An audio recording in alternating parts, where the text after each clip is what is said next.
Good afternoon dear students. Sathi PSC academy के YouTube channel में आप सभी प्रतिभागियों का बहुत बहुत स्वागत है। तो पिछले क्लास में हमने देखा हुआ है मराठा साम्राज्य के बारे में। ठीक है, पिछले क्लास में मैंने मराठा साम्राज्य से संबंधित जो महत्वपूर्ण एमसीक्यू था उसके बारे में बता चुकी हूँ। तो आज मैं आगे थोड़ा बहुत और बताऊंगी आपको मराठों के बारे में। फिर मैं आज थोड़ा सा अलग अलग टॉपिक के जो महत्वपूर्ण पॉइंट है जो कि हमारे एग्जाम में पूछा जाता है वैसे रिवीजन करवाने वाली हूँ। और साथ ही साथ आप सभी बच्चे ध्यान देंगे, मैं कुछ प्रश्न भी आपसे पूछूंगी, आपको कमेंट बॉक्स में कमेंट करके बताना है। और आंग्ल मराठा युद्ध से भी कई बार से प्रश्न पूछे जाते हैं, तो आंग्ल मराठा युद्ध से संबंधित प्रश्नों को मैं कल की क्लास में करवाऊंगी। ठीक है, सभी बच्चे ध्यान देंगे। सभी बच्चों को गुड आफ्टरनून। ठीक, तो सीजीपीएससी के लिए बहुत ही ज्यादा मोस्ट इंपॉर्टेंट है। पिछले क्लास में भी हमने मराठों के बारे में देखा हुआ है। तो मैंने एक बार जो छत्रपति शिवाजी हैं उनके वंशावली को समझाया था, मैं एक बार मैं फिर से बता देती हूँ। छत्रपति शिवाजी महाराज, छत्रपति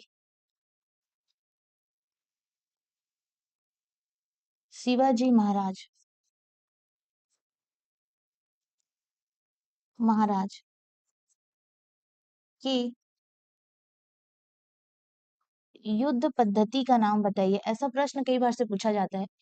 युद्ध पद्धति का नाम बताइए। छत्रपति शिवाजी के युद्ध पद्धति का नाम बताइए। तो उस युद्ध पद्धति का नाम है गुरिल्ला युद्ध पद्धति। तो उस युद्ध पद्धति का नाम है गुरिल्ला युद्ध पद्धति। हाँ जी, आप सही बोल रहे हैं। अब शिक्षक भर्ती का भी आपको सीजीपीएससी के लेवल में पढ़ना पड़ेगा, क्योंकि काफी लेंदी पूछा गया था और कुछ कुछ ऐसा टॉपिक है जो आउट ऑफ सिलेबस भी हमें दिखाई देता है ना। इतना डीप क्वेश्चन पूछा गया है कि सभी बच्चे चकित रह गए हैं, टीचर्स भी चकित रह गए हैं कि इतना टफ क्वेश्चन कैसे पूछा गया है सीजी टेट में। तो सभी बच्चे हैरान होंगे, तो आपको हैरान होने की जरूरत नहीं है। अब ऐसे ही ट्रेंड आ चुका है, तो हमें भी और भी डीप में स्टडी करना पड़ेगा, क्योंकि क्या पता शिक्षक भर्ती में इससे भी हार्ड पूछे।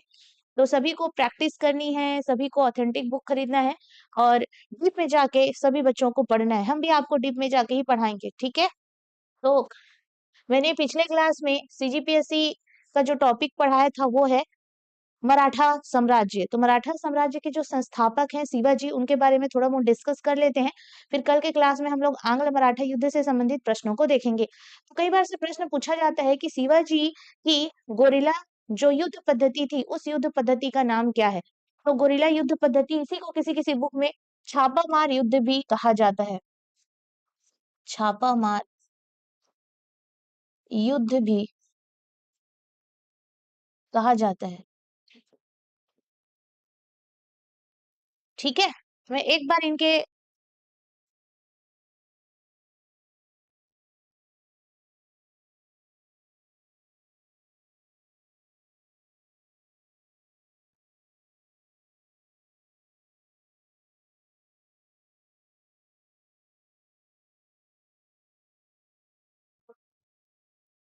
तो इनके एक बार हम वंशावली को देख लेते हैं।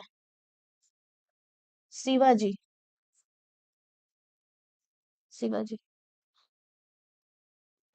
तो शिवाजी की अगर हम उत्तराधिकारियों की बात करेंगे ना, तो शिवाजी की दो पत्नियां थी। एक है साईबाई, साईबाई, और दूसरा है सोयराबाई। साईबाई और दूसरा है सोयराबाई। मैंने बताया था आप लोगों को, साईबाई का पुत्र कौन है? संभाजी। संभाजी का पुत्र है साहूजी। पिछले क्लास में भी मैंने बताया था, लेकिन एक बार मैं फिर से क्विक रिवीजन करवा देती हूँ, क्योंकि दिक्कतें काफी हो जाती है सभी बच्चों को। सोयराबाई का पुत्र है राजा राम। राजा राम का पुत्र है शिवाजी द्वितीय। ठीक है, इस चीज का ध्यान रखेंगे।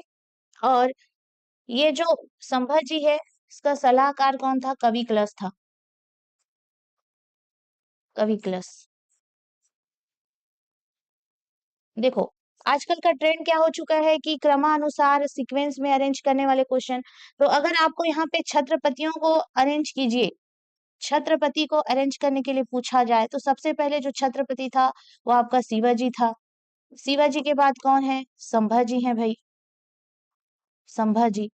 संभाजी के बाद अगला छत्रपति कौन बने हैं? तो संभाजी के बाद अगला छत्रपति राजा राम बने। राजा राम के बाद अगला छत्रपति कौन बने? शिवाजी द्वितीय बने।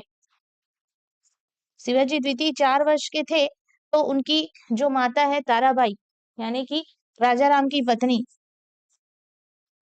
पत्नी थी ताराबाई, उन्होंने खुद अपने बेटे को राज सिंहासन पर बिठाया और मराठा साम्राज्य की जो बागडोर है उसे अपने हाथों में ले लिया था। ठीक है, गुड आफ्टरनून चंद्रिका जी। किसने अपने हाथों में ले लिया था? ताराबाई ने ले लिया था। उसके बाद शिवाजी गद्दी पर बैठे थे, शिवाजी द्वितीय। ठीक है, ताराबाई का जो पुत्र था उसका नाम है शिवाजी द्वितीय। उन्होंने 4 वर्षीय पुत्र को गद्दी पर बिठाया और खुद मराठा साम्राज्य या मराठा प्रशासन की बागडोर अपने हाथों में ले ली थी। उनका नाम क्या है? ताराबाई।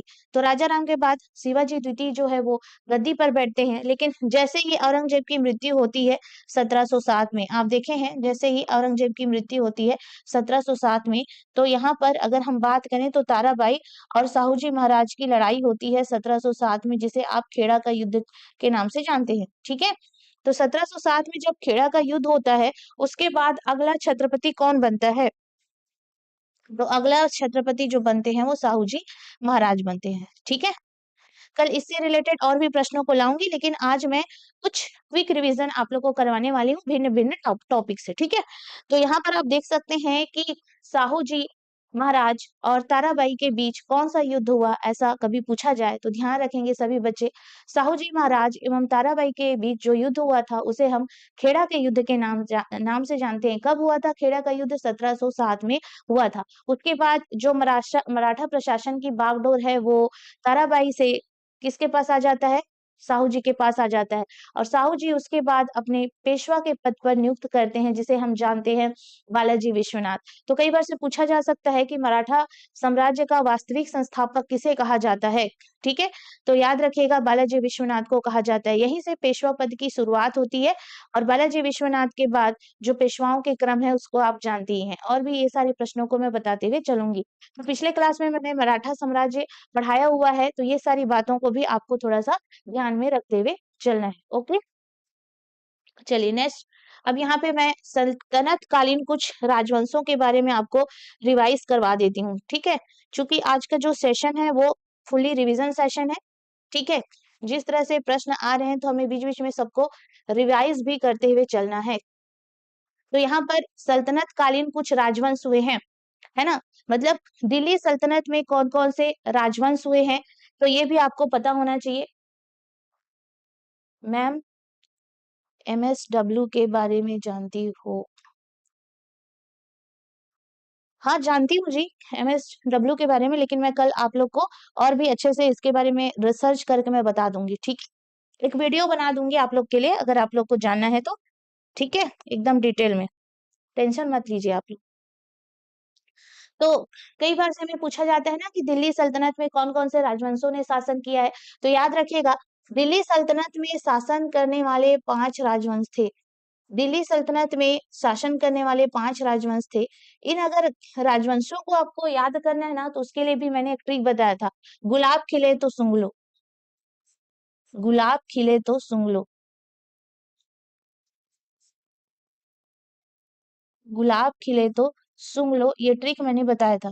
तो दिल्ली सल्तनत में कौन-कौन से राजवंशों ने शासन किया है, कभी आपसे पूछे तो याद रखिएगा दिल्ली सल्तनत में 5 राजवंशों ने शासन किया है। आज मैं थोड़ा-सा क्विक रिवीजन करवा रही हूँ अलग-अलग टॉपिक से, कुछ-कुछ मैंने लिया हुआ है ना? ताकि आप लोग से थोड़ा-सा बने प्रश्न। तो यहाँ पर आप देख सकते हैं गुलाब खिले तो सूंघ लो, गुलाब से याद करना है आपको गुलाम वंश, ठीक है? गुलाब से आप याद करेंगे गुलाम वंश, उसके बाद से याद करेंगे, आपको याद करना है खिलजी वंश। से याद करना है आपको खिलजी वंश। तो से याद करना है आपको तुगलक वंश, ठीक है। सुंग से मतलब यहाँ पे सु से याद करना है आपको सैयद वंश, और लास्ट याद करना है आपको लोधी वंश। तो आप यहाँ पर देख सकते हो कि दिल्ली सल्तनत में सबसे पहला वंश कौन सा था। तो दिल्ली सल्तनत में जो पहला वंश हुआ है उसका नाम है गुलाम वंश, ठीक है। ठीक है, ध्यान दीजिएगा। उसके अलावा खिलजी वंश, तुगलक वंश, सैयद वंश और लोधी वंश। तो मैंने यहाँ पर टाइम पीरियड भी लिखा हुआ है 1206 से 1290, ठीक है। और गुलाम वंश का टोटल टाइम पीरियड है ना, यहाँ पे सिर्फ कुतुबुद्दीन ऐबक का टाइम पीरियड है, ऐसा मत सोचना। गुलाम वंश का टोटल टाइम पीरियड क्या था, तो 1206 में स्टार्ट हुआ है गुलाम वंश, वो कब तक चला है, 1290 तक चला है। उसके बाद खिलजी वंश स्टार्ट होता है 1290 में, कब तक चला है, 1320 तक। तुगलक वंश 1320 में स्टार्ट होता है, वो कब तक चला है, 1414 तक चला है। सैयद वंश 1414 में स्टार्ट होता है, वो 1451 तक चला। लोधी वंश 1451 से स्टार्ट होता है, वो 1526 तक चला, ठीक है। इस तरह से आपको टाइम पीरियड भी याद रखना है। तो याद रखिएगा गुलाम वंश का संस्थापक कौन है, कुतुबुद्दीन ऐबक है, आप जानते हैं। कुतुबुद्दीन ऐबक ने अपने गुरु बख्तियार काकी के नाम पर कुतुब मीनार की नींव रखी थी, ये भी ज्ञात होगा आपको। कुव्वत उल इस्लाम मस्जिद बनाया था उन्होंने, जो कि दिल्ली में है।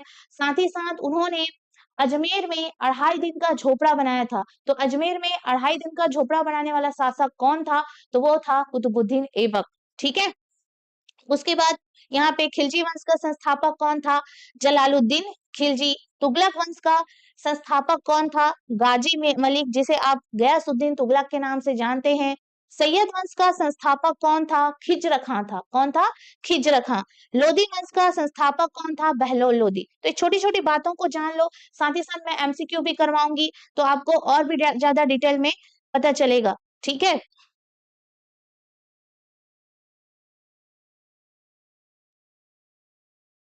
अच्छा, जरा सा भी मुस्कुरा दो तो लाजवाब लगती हो, कुछ भी बोलते हो जी आप लोग, ठीक है। तो इस तरह से थोड़ा-सा आप लोग को समझते हुए चल रहा है, क्योंकि मैं ये सारी चीज़ों को आज थ्योरी पोर्शन में इसलिए बता रही हूँ क्योंकि मैं इसी से संबंधित प्रश्न आपके लिए लेकर आने वाली हूँ, ठीक है? तो ध्यान देना है आप लोगों को, ठीक? और लोधी वंश को भारत का प्रथम अफ़गान वंश भी कहा जाता है। तो मेरे ख्याल से कम संस्थापक का नाम याद रख लो। इस तरह से थोड़ा-सा याद रखते जाएँगे ना, तो कल जब प्रश्न मैं लाऊँगी तो आपसे बनेंगे प्रश्न, ओके? चलिए, अब हम लोग यहाँ पर देखेंगे, क्योंकि सही जोड़ी में इस तरह से प्रश्न जो है वो पूछे जा रहे हैं एग्जाम में। कैसे प्रश्न पूछे जा रहे हैं भाई, कि जैसे कि कोई स्थापत्य कला है, उसके निर्माणकर्ता का नाम दिया जाता है और उसे क्रम के अनुसार अरेंज करने के लिए बोल रहा है, या तो उसे सही जोड़ी मिलान करने के लिए बोला जा रहा है आजकल एग्जाम में। तो यहाँ पर हम देखते हैं कि कुतुबुद्दीन ऐबक ने कौन-कौन से स्थापत्य का निर्माण करवाया था। तो चलिए देखते हुए चलेंगे, सभी बच्चे ध्यान देंगे।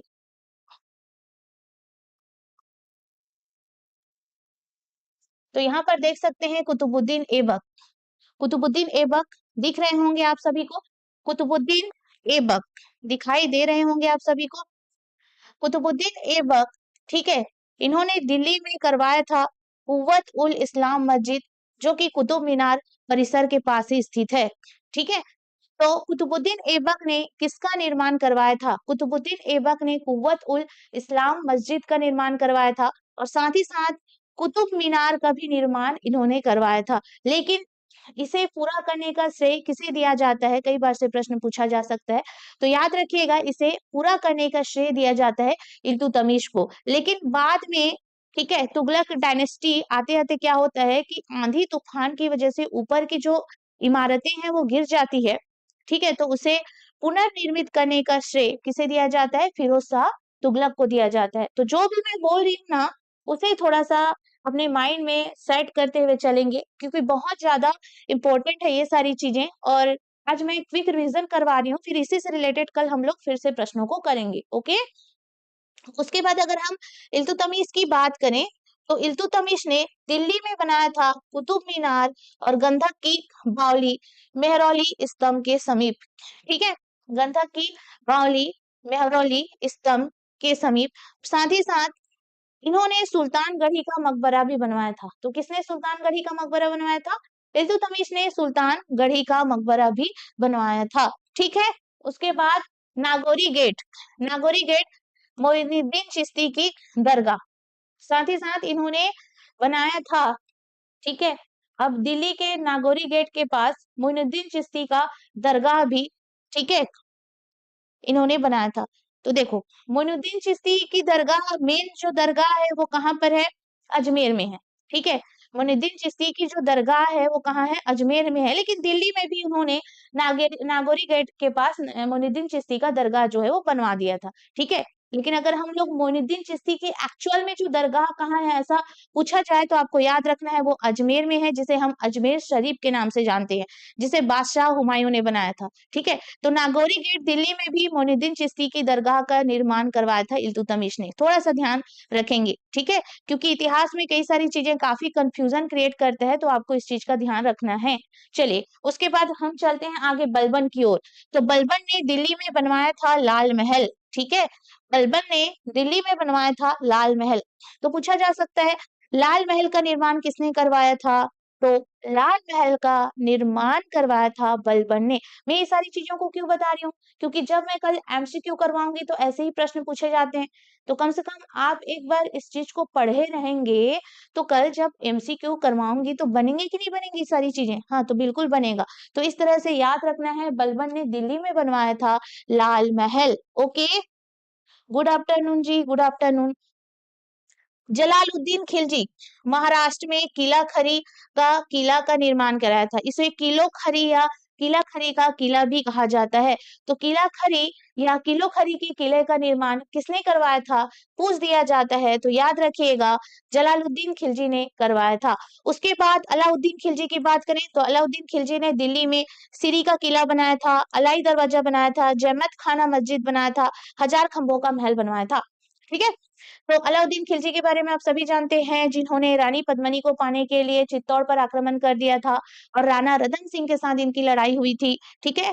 तो जो रानी पद्मिनी क्या करती हैं कि अपनी आबरू, अपने आत्मसम्मान की रक्षा करने के लिए अग्निकुंड में कूद जाती हैं। तो ये सारी कहानियों को आपने अच्छे से देखा होगा। तो वही अलाउद्दीन खिलजी के बारे में पूछा जा रहा है कि अलाउद्दीन खिलजी ने कौन-कौन से स्थापत्य का निर्माण करवाया था। तो याद रखिएगा, अलाउद्दीन खिलजी ने सीरी का किला, अलाई दरवाजा, जैमियत खाना मस्जिद और हजार खंभों का महल, ये सारे स्थापत्य का निर्माण करवाया था, ठीक है। हाँ, रिवीजन क्लास का फर्स्ट क्लास है, मैं इस तरह से रिवीजन क्लासेस लाऊंगी, ठीक है, ताकि जो इम्पोर्टेंट चीजें हैं, जो छूट जाते हैं हमारे एग्जाम में, हम नहीं बना पाते, तो उसका क्या होगा, क्विक रिवीजन सेशन ये चल रहा है, ठीक है। सभी बच्चे थोड़ा सा लाइक कर देंगे भाई, ताकि मैं और भी नए नए प्रश्नों को ला सकूं। उसके बाद गयासुद्दीन तुगलक, गयासुद्दीन तुगलक ने दिल्ली में बनवाया था तुगलकाबाद शहर। तो दिल्ली में तुगलकाबाद शहर की स्थापना किसने की थी? तो गयासुद्दीन तुगलक ने की थी, और साथ ही साथ तुगलकाबाद महल का निर्माण करवाया था किसने? गयासुद्दीन तुगलक ने, ठीक है। चलो आगे बढ़ते हैं, अब ध्यान देते हुए चलेंगे। गयासुद्दीन तुगलक ने दिल्ली में तुगलकाबाद शहर की स्थापना की थी। गयासुद्दीन तुगलक ने दिल्ली में कौन से शहर की स्थापना की थी भाई? तुगलकाबाद शहर की स्थापना की थी। उसके बाद मोहम्मद बिन तुगलक दिल्ली में आदिलाबाद का किला और जहां पनाह नगर की स्थापना किसने की थी? मोहम्मद बिन तुगलक ने। और महाराष्ट्र में दौलताबाद का किला और दौलताबाद का महल बनवाया था, किसने बनवाया था? मोहम्मद बिन तुगलक ने। क्योंकि आप जानते हो कि मोहम्मद बिन तुगलक ऐसा शासक था जो कि अपनी जो निर्णय है, अपना जो डिसीजन है, वो सही से नहीं ले पाता था। वो जो भी निर्णय लेता था वो विफल हो जाता था। उन्होंने क्या किया था कि अपने राज्यकाल के दौरान उन्होंने दिल्ली से अपनी राजधानी को ट्रांसफर कर दिया था दौलताबाद, ठीक है। लेकिन दौलताबाद में भी दिल्ली की जनता जो है वो अच्छे से रह नहीं पाई थी। उसके बाद फिर से वो अपना डिसीजन चेंज करके वापस दिल्ली राजधानी शिफ्ट करते हैं। तो इस तरह से गलत निर्णय वो लेते थे।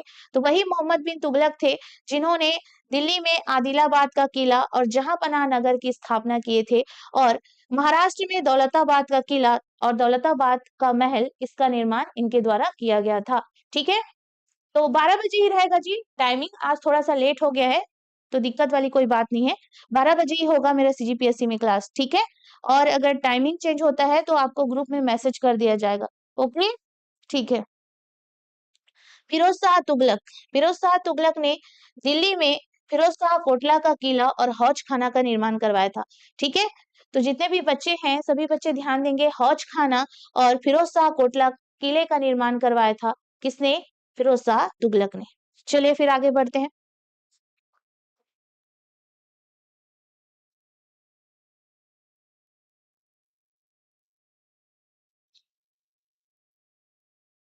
चलिए यहाँ पर देखते हैं सल्तनत कालीन साहित्यों के बारे में। अब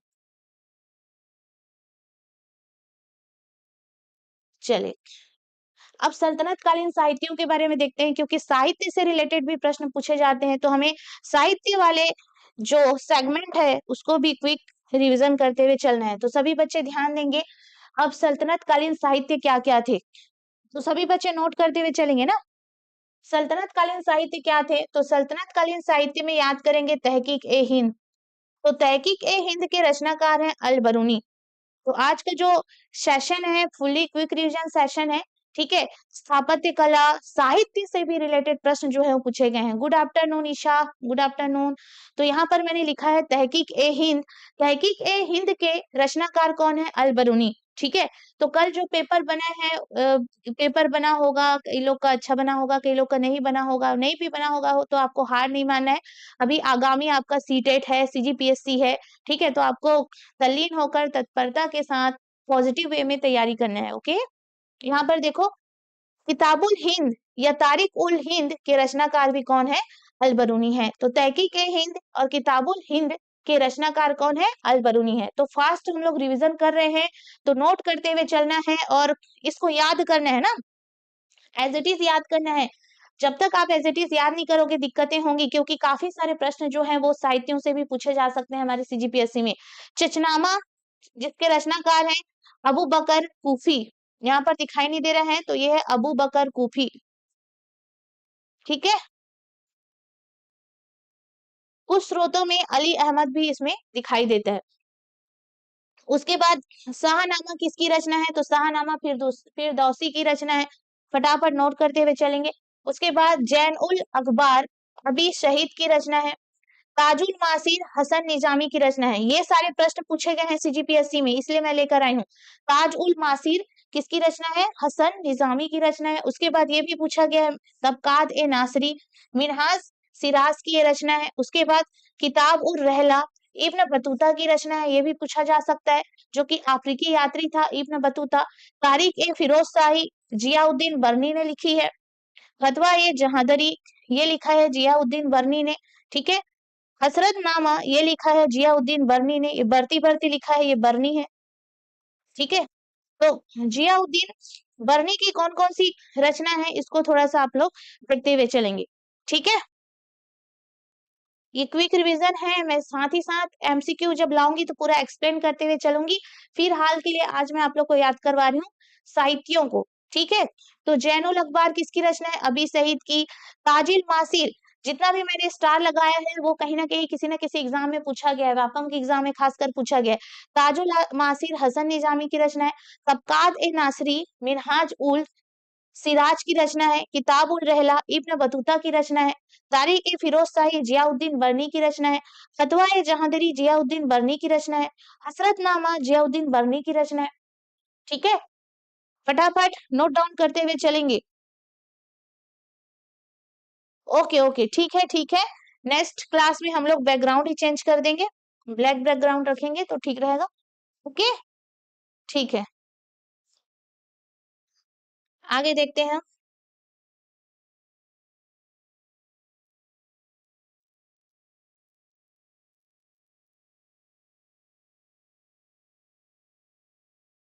चलो बाकी नोट डाउन करते हुए चलेंगे।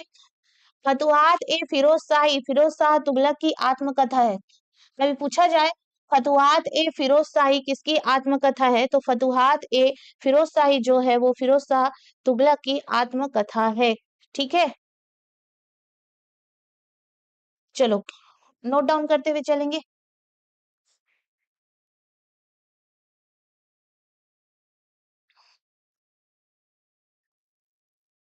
यहाँ पर देखिए फतुहात ए फिरोज शाही किसकी आत्मकथा है? फिरोज शाह तुगलक की आत्मकथा है, ठीक।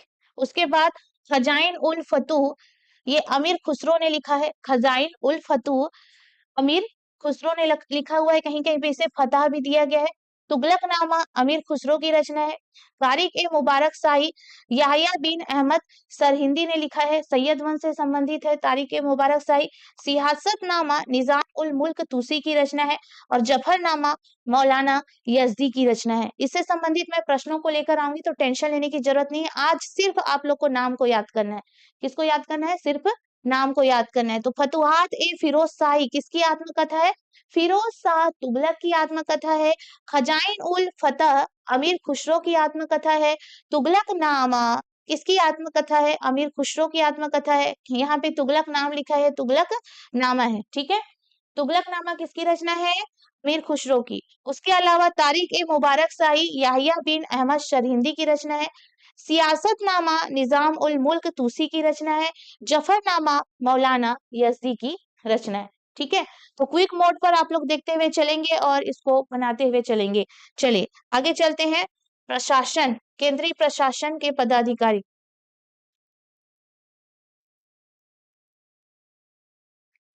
तो यहाँ पर वकील लिखा गया है। सल्तनत कालीन पदाधिकारी का नाम देखेंगे, वकील। वकील का काम क्या होता था सल्तनत काल में? तो वकील जो होता था यह बादशाह का प्रधानमंत्री होता था, जो बादशाह के प्रतिनिधि के रूप में कार्य करता था। तो याद रखेंगे, जो आपके सल्तनत काल में कुछ पदाधिकारी हुआ करते थे, वो पदाधिकारी कौन कौन होते थे? तो याद रखिएगा, सल्तनत काल में जो केंद्रीय पदाधिकारी होते थे उनमें सबसे पहला है वकील। तो वकील का काम होता था बादशाह, यानी कि प्रधानमंत्री होता था जो बादशाह के प्रतिनिधि के रूप में कार्य करता था। नेक्स्ट, अब यहाँ पे और भी है, देख लेते हैं सबको।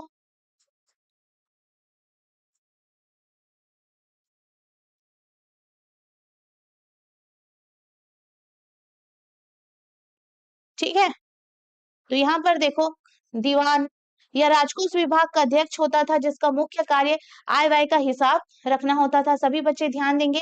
मीर बख्शी सैन्य विभाग का अध्यक्ष होता था, इसको मैंने बताया था एमसीक्यू में। खान ए समा या गृह विभाग का प्रधान होता था, जो भोजनालय एवं राजमहल की अन्य आवश्यकताओं की पूर्ति करता था, ठीक है।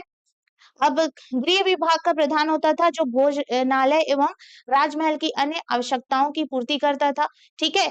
खान ए समा को मीर ए समा भी कहा गया है, जो कि क्या करता था? राजमहल में आपको भोजन की व्यवस्था कैसी करनी है, उसकी सारी चीजों की पूर्ति करता था। इसे मीर ए समा भी कहा जाता था, खान ए समा को। सद्र उस सुदूर दान एवं धर्म विभाग का कार्य देखता था।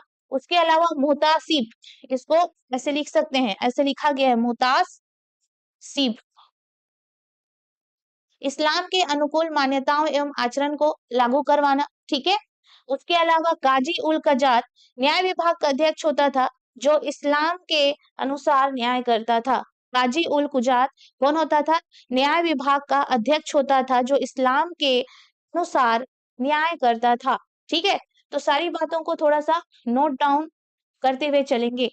ये आया था कल के एग्जाम में, सद्र उस सुदूर, ठीक है। दान एवं धर्म विभाग का कार्य देखना, ये आया है कल के एग्जाम में, ठीक है। तो इसलिए थोड़ा सा मैं इसको क्विक रिवीजन करवा रही हूँ, ताकि ये जो इंपॉर्टेंट चीजें हैं आप तक पहुंचे। तो फिर से देखते हैं, दीवान या राजकोष विभाग का अध्यक्ष होता था, जिसका मुख्य कार्य आय व्यय का हिसाब रखना होता था।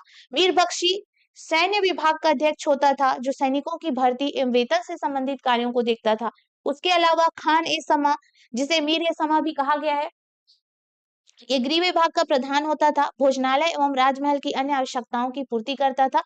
दान एवं धर्म विभाग का कार्य देखता था सद्र उस सुदूर, और मुहतासिब इस्लाम के अनुकूल, ठीक है, मान्यताओं एवं आचरणों को लागू करता था, ठीक है। काजी उल कुजात न्याय विभाग का अध्यक्ष होता था, जो इस्लाम के अनुसार न्याय करता था।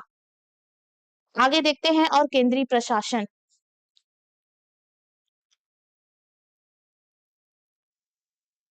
प्रांतीय प्रशासन देखते हैं। इससे पहले जो मैं पढ़ा रही थी ना प्रशासन, वो मुगल काल का है भाई, है ना।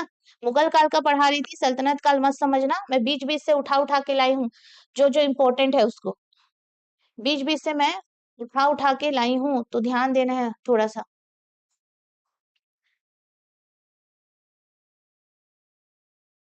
ये देखो, मुगल काल के प्रांतीय प्रशासन के प्रमुख अधिकारी, मुगल काल के प्रांतीय प्रशासन के प्रमुख अधिकारी।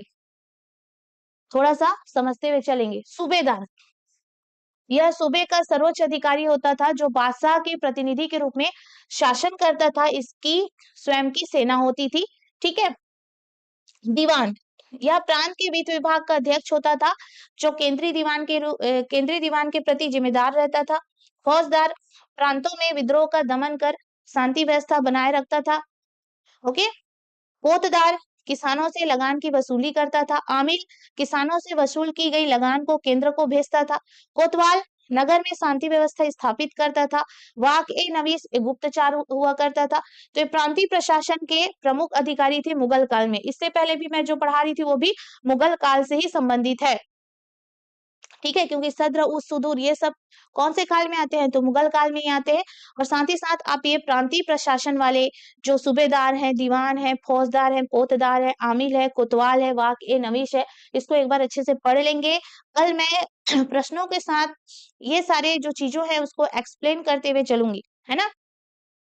तो अभी इस वीक मैं मराठों से संबंधित प्रश्नों को लाऊंगी और साथ ही साथ सल्तनत काल, मुगल काल, जो अधिकारी हैं और जो धार्मिक कार्य प्रभारी हैं, जो कि पूछा गया है प्रश्न, वैसे प्रश्नों को हम अधिक से अधिक करने की कोशिश करेंगे। ठीक है, चलिए फिर आगे बढ़ते हैं।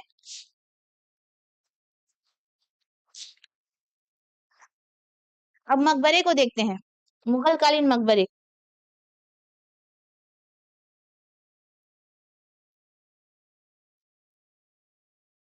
चलिए, मुगल कालीन मकबरे, तो यहाँ पे आपको दिखाई दे रहा होगा बाबर। बाबर का मकबरा कहाँ पर स्थित है? बाबर का जो मकबरा है वो काबुल में स्थित है। इसका निर्माण करवाया था हुमायूं ने, क्योंकि मकबरा से संबंधित प्रश्न भी हमारे एग्जाम में पूछे जाते हैं और सही जोड़ी मिलाओ उसमें दिया जाता है। ठीक है, तो बाबर का मकबरा है काबुल में और इसका निर्माण करवाया था हुमायूं ने। ठीक। हुमायूं हुमायूं का जो मकबरा है वो दीन पनाह महल के पास है, जिसका निर्माण करवाया था हमीदा बानो बेगम ने।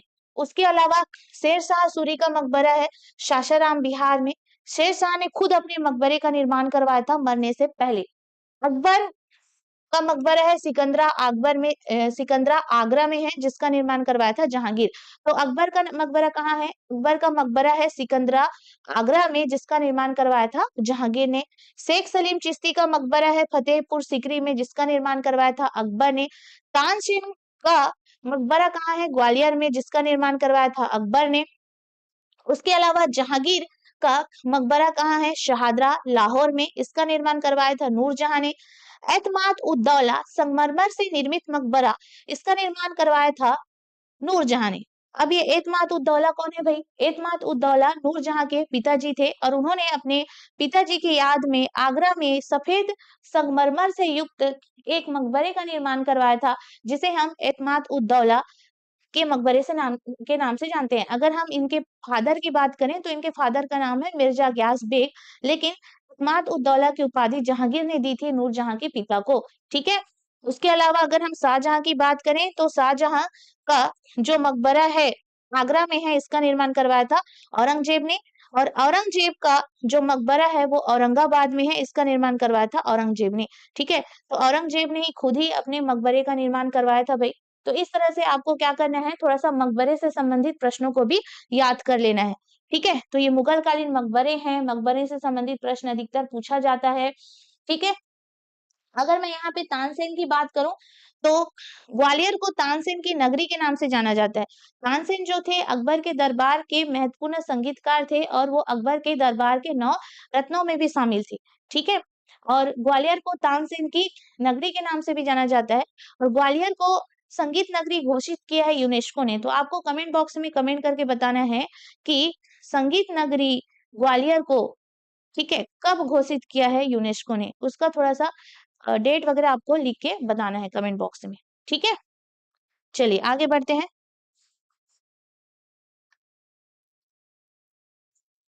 हमने देख लिया, क्या बचा है आगे देखते हैं। मुगल कालीन साहित्य को देखते हैं, क्योंकि मुगल कालीन साहित्य से भी अधिकतर प्रश्न पूछे जा चुके हैं। ठीक है, ये तुजुक ए बाबरी वाला तो अधिकतर अधिकतर अधिकतर पूछा जा चुका है। तो ये सारी चीजों को आप पढ़ेंगे करके मैं इसको लेकर आई हूँ। तो देखिएगा यहाँ पे साहित्य और लेखकों के बारे में। तो तुजुक ए बाबरी, बाबरनामा तुर्की भाषा में किसने लिखा है? बाबर ने लिखा है, ठीक है। लेकिन इसका फारसी भाषा में अनुवाद किया, फारसी भाषा में अनुवाद किया अब्दुल रहीम खाने खाना ने। लेकिन इसका फारसी भाषा में अनुवाद किया है अब्दुल रहीम खाने खाना ने। अगर हम खाने खाना की बात करें तो खाने खाना जो था वो बैरम खान का पुत्र था। यहाँ पर हुमायूंनामा की रचनाकार है गुलबदन बेगम। अकबरनामा आईने अकबरी के रचनाकार हैं अबुल फजल। ये सारी रचना पूछे गए हैं, लोग हल्के में मत लीजिए, ठीक है। उसके अलावा तबकात ए अकबरी निजामुद्दीन अहमद इसके रचनाकार हैं। सिर, सी यहाँ पे लिखा गया है, ठीक है। तो ये है सिर, सिर ए अकबर, ठीक है। सिर ए अकबर, सिर ए अकबर ये भी पूछा जा चुका है। इसके रचनाकार हैं दारा सिकोह। सिर ए अकबर के रचनाकार कौन है पूछा जाए तो सिर ए अकबर के रचनाकार हैं दारा सिकोह ने लिखा है सिर ए अकबर, ओके। उसके अलावा मजमे उल बहरीन ये भी पूछा जा चुका है, दारा सिकोह की रचना है। मुंतखब उल तारिक अब्दुल कादिर बदायूनी की रचना है। और यहाँ से सबसे ज्यादा जो प्रश्न पूछा गया है वो दारा सिकोह वाला पूछा गया है, तुजुक ए बाबरी वाला पूछा गया है, हुमायूं नामा पूछा गया है और अकबर नामा पूछा गया है।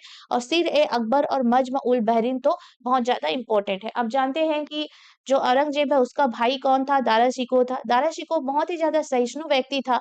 उन्होंने इस्लाम से ज्यादा हिंदू धर्म के जो महत्वपूर्ण ग्रंथ है उस पर ध्यान आकर्षित किया। उसके अलावा उन्होंने जो हिंदू धर्म ग्रंथ है उसका फारसी भाषा में अनुवाद भी किया है। और इन्होंने दो रचना लिखी हुई है, जो है सिर ए अकबर और दूसरा है मजमा उल बहरीन।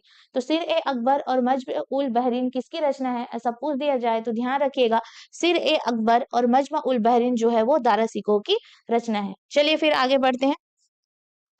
अब हम लोग देखेंगे मुगल कालीन साहित्य और कौन कौन से हैं, ठीक है।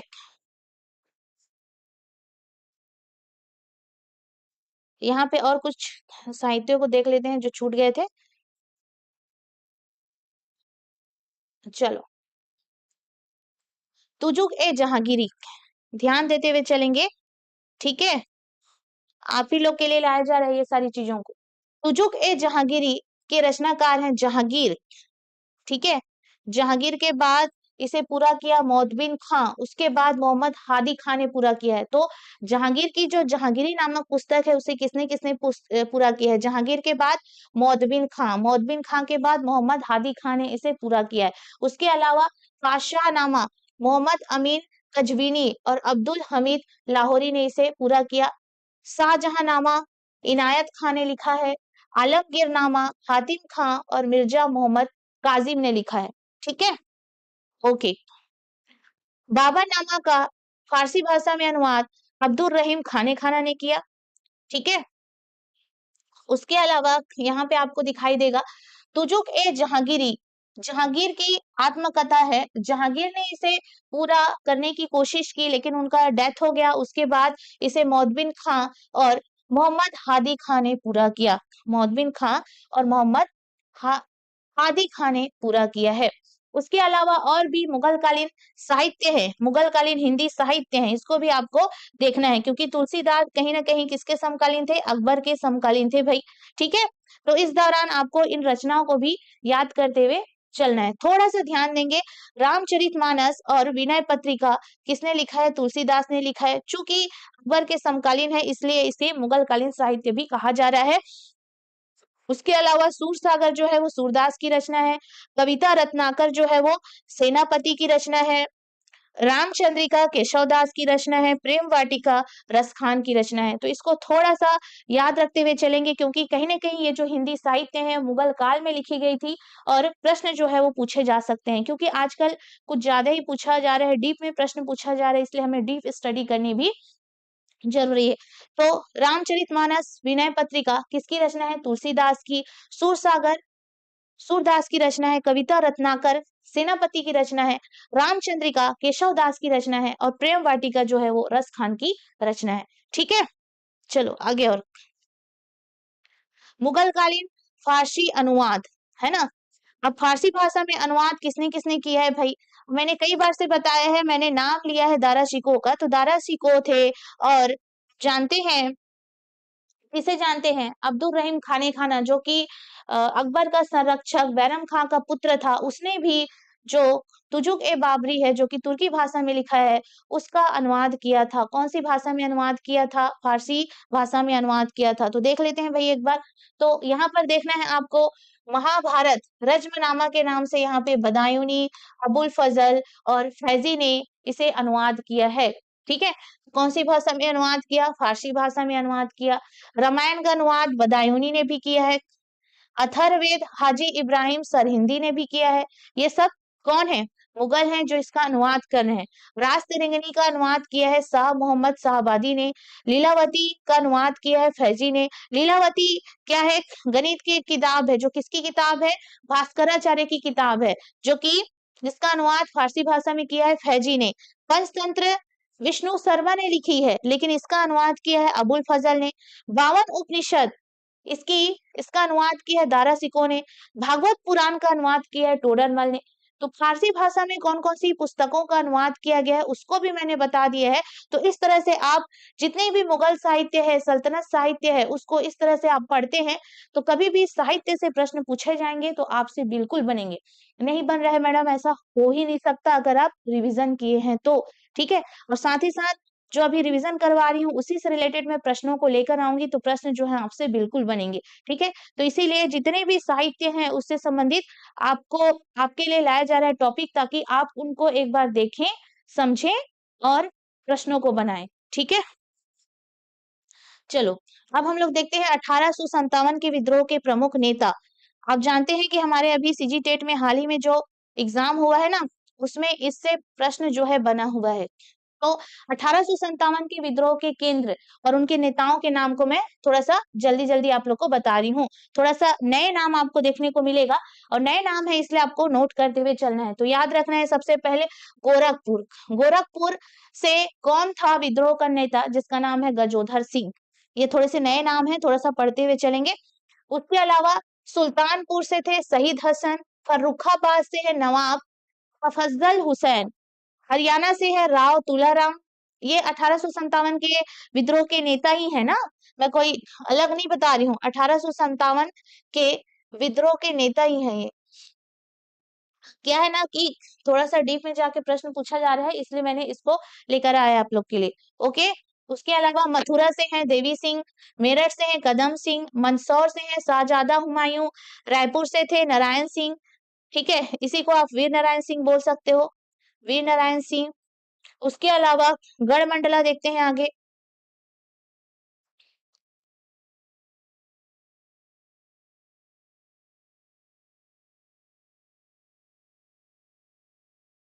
आगे देखिएगा, गढ़मंडला से है शंकर शाह राजा ठाकुर प्रसाद।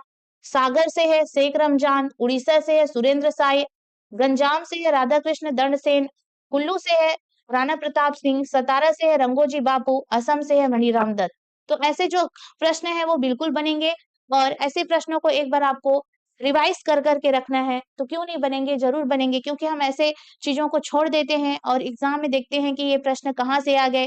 तो क्या करना है आपको, एक बार एग्जाम में जाने से पहले ऐसे क्विक रिवीजन जरूर करना है, और एग्जाम आने से पहले मैं इसका फिर से रिवीजन करवाऊंगी, इसी से संबंधित प्रश्नों को लाऊंगी। तो टेंशन लेने की आवश्यकता नहीं है आप लोगों को। ठीक है, अब हम लोग चलते हैं गांधी जी के बारे में। ठीक है, गांधी की प्रमुख उपाधियां। गांधी जी को किसने क्या क्या कहा है? गांधी जी की प्रमुख उपाधियों के बारे में देखते हैं। गांधी की प्रमुख उपाधियां। तो गांधी जी को राष्ट्रपिता कहकर किसने संबोधित किया? तो गांधी जी को राष्ट्रपिता कहकर संबोधित किया है सुभाष चंद्र बोस ने। बाबू किसने कहा? सीएफ एंड्रूज और जवाहरलाल नेहरू ने कहा। मलंग बाबा कहा कबालियों द्वारा। ठीक है, one man boundary force Lord Mountbatten द्वारा कहा गया। भर्ती कराने वाला सार्जेंट कहा गया प्रथम विश्व युद्ध के समय। अर्धनग्न फकीर कहा है विंस्टन चर्चिल ने। तो इससे संबंधित प्रश्न भी पूछा जाता है। याद रखिएगा, राष्ट्रपिता किसने कहा है? सुभाष चंद्र बोस ने कहा। किसे कहा? महात्मा गांधी जी को कहा। बाबू किसने कहा? CF एंड्रूज ने कहा है। जवाहरलाल नेहरू ने कहा है। मलंग बाबा कबायलियों द्वारा कहा गया था। और वन मैन बाउंड्री फोर्स के नाम से किसने कहा है? लॉर्ड माउंटबेटन ने। भर्ती कराने वाला सार्जेंट तो प्रथम विश्व युद्ध के दौरान जब गांधी जी ने भारतीयों से कहा कि आप अंग्रेजों का साथ दीजिए प्रथम विश्व युद्ध के समय, तो उस समय भारतीयों ने गांधी जी को भर्ती कराने वाला सार्जेंट कहा है। उसके अलावा अर्धनग्न फकीर किसने कहा है? विंस्टन चर्चिल ने कहा है। ठीक है, चलिए आगे बढ़ते हैं।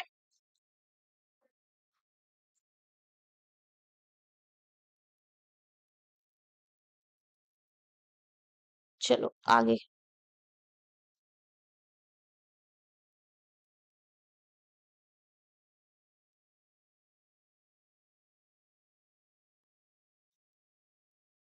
अब यहाँ पर फिर से देखेंगे, सेवाग्राम का संत किसने कहा है? आश्रम के अतिथियों द्वारा कहा गया गांधी जी को। भंगी शिरोमणि दक्षिण अफ्रीका के प्रवास के दौरान इन्हें कहा गया। कुली बैरिस्टर दक्षिण अफ्रीका के अंग्रेज मजिस्ट्रेटों ने इन्हें कहा। उसके बाद कर्मवीर दक्षिण अफ्रीका में इनके सहयोगियों ने इन्हें कर्मवीर कहा। भिखारियों का राजा मदन मोहन मालवीय ने कहा। भाई याद रख लेना, मदन मोहन मालवीय ने गांधी जी को भिखारियों का राजा कहा था। ठीक है, उसके अलावा दो महात्मा सरोजनी नायडू ने कहा कैसर ए हिंद। प्रथम विश्व युद्ध के समय अंग्रेजों द्वारा इन्हें कैसर ए हिंद की उपाधि दी गई थी। देशद्रोही फकीर विंस्टन चर्चिल ने कहा। ठीक है, तो विंस्टन चर्चिल ने गांधी जी को देशद्रोही फकीर भी कहा है।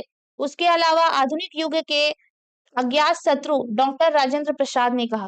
ठीक है, तो डॉक्टर राजेंद्र प्रसाद ने गांधी जी को आधुनिक युग के अज्ञात शत्रु के नाम से पुकारा। ठीक है, तो उनकी उपाधियां थी। अब हम लोग देखेंगे गांधी जी के द्वारा कौन कौन से आश्रम की स्थापना की गई थी। ठीक है, तो गांधी जी द्वारा स्थापित प्रमुख आश्रम कौन कौन से थे? तो याद रखना है, टॉलस्टॉय फॉर्म जोहान्सबर्ग दक्षिण अफ्रीका। टॉलस्टॉय फॉर्म जोहान्सबर्ग दक्षिण अफ्रीका में इन्होंने स्थापित किया था 1902 में। किसी किसी बुक में ये डेट अलग भी दिया रहता है। फिनिक्स फॉर्म डरबन दक्षिण अफ्रीका। किसी किसी बुक में आगे पीछे थोड़ा सा डेट में दिक्कतें होंगी। इसका निर्माण किया था 1904 में। सत्याग्रह आश्रम कोचरब अहमदाबाद में इन्होंने निर्माण किया 1915 में। साबरमती आश्रम साबरमती नदी अहमदाबाद में निर्माण किया था 1915 में। अनाशक्ति आश्रम कौशानी उत्तराखंड में निर्माण किया 1929 में। और सेवाग्राम आश्रम आश्रम वर्धा महाराष्ट्र में निर्माण किया था 1936 में। तो ये गांधी जी के आश्रम से रिलेटेड महत्वपूर्ण तथ्य हैं। तो इतने तथ्यों को आप लोग रिवाइज करके आइएगा। कल मैं और भी महत्वपूर्ण MCQ के साथ आपके समक्ष उपस्थित होने वाली हूँ। ठीक है, तो कल हम लोग देखेंगे आंग्ल मराठा युद्ध और मराठा साम्राज्य पार्ट 2। आज मैंने बस सडनली ऐसे ही कुछ चीजों को जो आ सकते हैं आपके प्रीलिम्स के इंपॉर्टेंट फैक्ट हैं उसको क्विक रिवीजन करवा दिया है। तो कल मैं आप लोग के लिए लेकर आऊंगी आंग्ल मराठा युद्ध कैसे हुआ, क्यों हुआ, उससे संबंधित प्रश्नों को देखेंगे हम लोग। फिर उसके बाद हम लोग नेक्स्ट क्लास में क्रांतिकारी गतिविधियों को देखेंगे। ओके, तो इसको आप लोग थोड़ा सा रिवाइज करके जरूर आइएगा। ठीक है, तो सभी बच्चों के लिए कल का होमवर्क रहेगा, बार बार बता रही हूँ, आंग्ल मराठा युद्ध। ठीक है, तो इसको थोड़ा सा पढ़ के आइएगा। और यहाँ से मैं बहुत सारे प्रश्नों को आपसे पूछूंगी, मुगल कालीन साहित्यों को और गांधी के प्रमुख आश्रम और सल्तनत कालीन साहित्य, सल्तनत काल में कौन कौन से वंश थे, तो इसके बारे में पूछूंगी। तो सभी बच्चे रिवीजन करके जरूर आइएगा। और अभी टारगेट रखिए CGPSC प्रीलिम्स का। ओके, तो सभी को थैंक यू।